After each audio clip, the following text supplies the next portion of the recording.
गाबा test draw करने के बाद पूरी इंडिया को एक सरप्राइज मिला जब रविचंद्रन अश्विन ने अपने रिटायरमेंट का अनाउंसमेंट किया। सरप्राइज इसलिए था क्योंकि ये अनाउंसमेंट बीच सीरीज में आया जबकि अभी 2 टेस्ट मैच बाकी हैं। हालांकि ये सबको पता है कि रविंद्र जडेजा की बैटिंग और वॉशिंगटन सुंदर की फिलहाल बॉलिंग भी रविचंद्रन अश्विन से बेहतर है, लेकिन यू नेवर नो।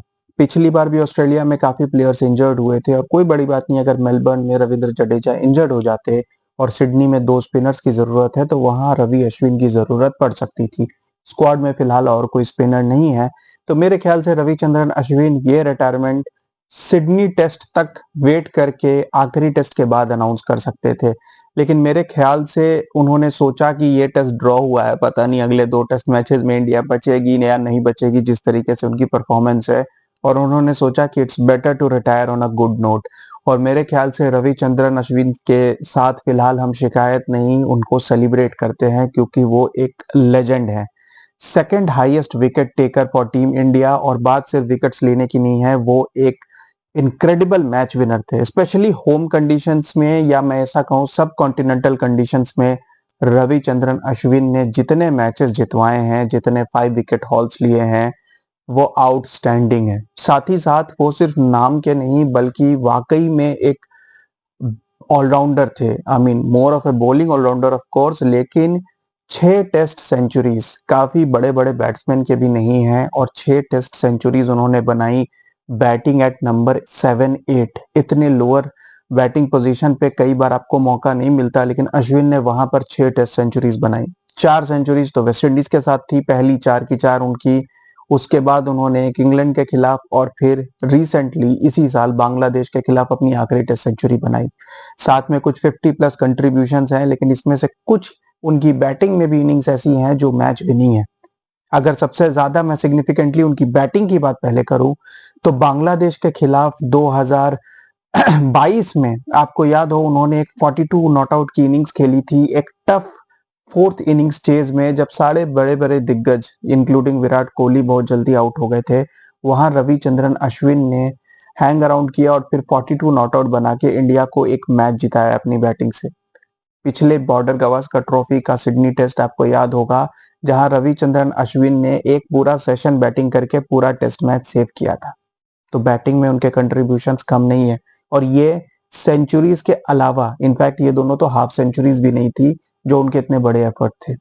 उनकी बैटिंग में बेस्ट परफॉर्मेंस में कहूं तो सबाइना पार्क वेस्ट इंडीज में एक overseas century West Indies conditions में, और उस वक्त टीम इंडिया के 4 विकेट गिर गए थे। विराट कोहली इंटेंट की बात करके उस मैच में पुजारा को ड्रॉप करके नंबर 3 पर आए थे और अनफॉर्चुनेटली वो सिंगल डिजिट स्कोर पे आउट हो गए थे, और सडनली इंडिया के 50 पे 4 विकेट गिर गए थे।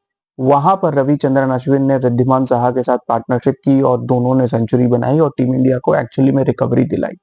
अभी भी इस साल आपको याद हो कि जब रविचंद्रन अश्विन बैटिंग करने आए थे बांग्लादेश के साथ, तो टीम इंडिया का स्कोर 146 फॉर 6 था, 200 पे ऑल आउट हो सकती थी टीम, लेकिन वहां अश्विन ने एक सेंचुरी बनाई और टीम इंडिया को एक बड़े स्कोर तक ले गए, और फिर बॉलिंग में भी 5 विकेट लिए।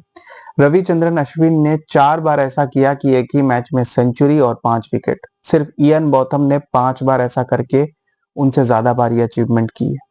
5 विकेट हॉल्स उनके 37 है, equal to Shane Warne, only second to Muttiah Muralitharan. लेकिन एक रिकॉर्ड ऐसा है जो अश्विन ने मुरलीधरन और शेन वॉर्न से भी ज्यादा किया है, सबसे ज्यादा लेफ्ट हैंडर्स को डिसमिस। 268 लेफ्ट हैंडर्स को डिसमिस किया है रविचंद्रन अश्विन ने अपनी 537 टेस्ट विकेट्स में, विच इज ऑलमोस्ट 50%, मतलब आधे राइट हैंडर्स और आधे लेफ्ट हैंडर्स। इतना इनक्रेडिबल बैलेंस मेंटेन शायद ही किसी बॉलर ने किया हो जो रविचंद्रन अश्विन ने किया हो।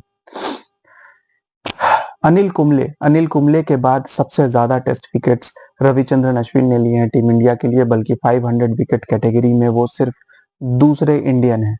कपिल देव और हरभजन सिंह उनके बाद आते हैं, और रविचंद्रन अश्विन ने जो अभी इंडिया का इनक्रेडिबल रिकॉर्ड था 2012 से लेकर अभी 2024 में जब न्यूजीलैंड से हारे, उस बीच में Ravichandran Ashwin was the main reason कि टीम इंडिया होम में हारती ही नहीं थी, क्योंकि रविचंद्रन अश्विन हमेशा बॉल से आके विकेट लेते थे। ये न्यूजीलैंड सीरीज रविचंद्रन अश्विन के लिए काफी डिसअपॉइंटिंग थी, जहां 3 टेस्ट में उन्होंने सिर्फ 9 विकेट लिए थे, और शायद यही एक रीजन था कि इंडिया 3-0 हार गई, क्योंकि रविचंद्रन अश्विन उस लेवल की परफॉर्मेंस नहीं दे पाए थे, बट उनका स्ट्राइक रेट स्पिनर्स में बेस्ट है। 50.7 की स्ट्राइक रेट से वो बॉलिंग करते थे और ओवरऑल रविचंद्रन अश्विन के जो भी कंट्रीब्यूशंस थे वो इनक्रेडिबल थे। व्हाइट बॉल की भी बात करूं तो व्हाइट बॉल में रविचंद्रन अश्विन 2011 की वर्ल्ड कप विनिंग स्क्वाड का हिस्सा थे। साथ ही साथ 2013 में जो टीम चैंपियंस ट्रॉफी जीती थी उस टीम में भी Ravichandran Ashwin was a part. In fact वो आखिरी बॉल उन्होंने ही फेंका था जब इंडिया ने चैंपियंस ट्रॉफी जीती थी। हालांकि उनका व्हाइट बॉल करियर कोई बहुत बड़ा या बहुत खास नहीं रहा, लेकिन ओडीआई में 2 आईसीसी विनिंग टीम्स का हिस्सा रहना कम बड़ी बात नहीं है। उन्होंने टोटल 116 ओडीआई खेले और 156 विकेट्स लिए। टी20 में भी वो ज्यादा नहीं खेले। ओवरऑल उनका करियर जो भी था वो टेस्ट क्रिकेट बेस्ड था। टेस्ट क्रिकेट में फिलहाल वो नंबर 8 पर है in the list of highest wicket takers, लेकिन नेथन लायन जो उनसे सिर्फ 4 विकेट पीछे हैं, मोस्ट प्रोबेबली शायद इसी सीरीज में उनसे आगे निकल जाएंगे। लेकिन फिलहाल आसपास भी कोई नहीं है, तो रविचंद्रन अश्विन टॉप 10 बॉलर्स में डेफिनेटली काफी टाइम तक बने रहेंगे।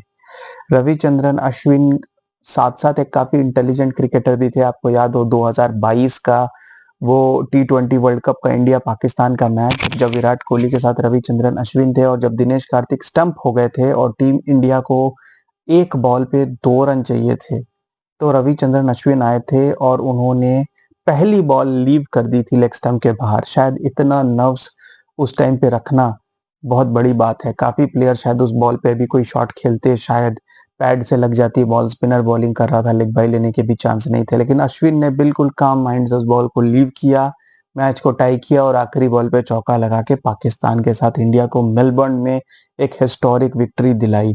लेकिन ओवरऑल रविचंद्रन अश्विन का इम्पैक्ट मास्टरफुल था। ओवरसीज में उन्हें थोड़ी कम सक्सेस मिली। इनफैक्ट लेटर ऑन उन्हें ओवरसीज टेस्ट मैच में खिलाया भी नहीं जाता था, क्योंकि टीम इंडिया 3 या 4 फास्ट बॉलर्स के साथ उतरती थी। और वैसे में जडेजा जो बैटिंग में फिलहाल रविचंद्रन अश्विन से काफी ऊपर चल रहे थे, उनको प्रेफर किया जाता था कि नंबर 7 पे कोई ऐसा हो जो बैटिंग भी कर सके, और जडेजा ने काफी अच्छी बैटिंग भी की है नंबर 7 पे।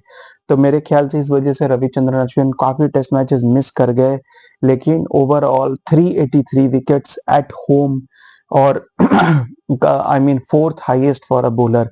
मुरलीधरन के 493, एंडरसन के 438 और स्टीवर्ट ब्रॉड के 398 के बाद फोर्थ नंबर पे रविचंद्रन अश्विन है with most wickets at home. 11 बार वो मैन ऑफ द सीरीज रहे, जो कि अपने आप में एक वर्ल्ड रिकॉर्ड है।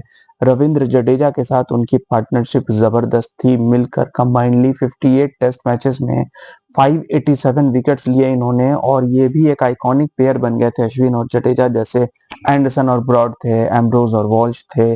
काफी कम पेयर हैं जिन्होंने कंबाइनली टेस्ट मैच खेलते हुए 500 से ऊपर विकेट लिए हों, और ये भी उस ग्रुप का एक हिस्सा थे। तो ओवरऑल अश्विन को टीम इंडिया बहुत मिस करेगी। लोअर डाउन दी ऑर्डर एक इंटेलिजेंट क्रिकेटर। मेरे ख्याल से ये अनफॉर्चुनेट था कि अश्विन जैसा इंटेलिजेंट क्रिकेटर कभी भी इंडियन टीम का कैप्टन नहीं बन पाया। मेरे ख्याल से वे काफी अच्छे टेस्ट कैप्टन साबित हो सकते थे। बट एनीवेज, अब अश्विन को we wish him all the best.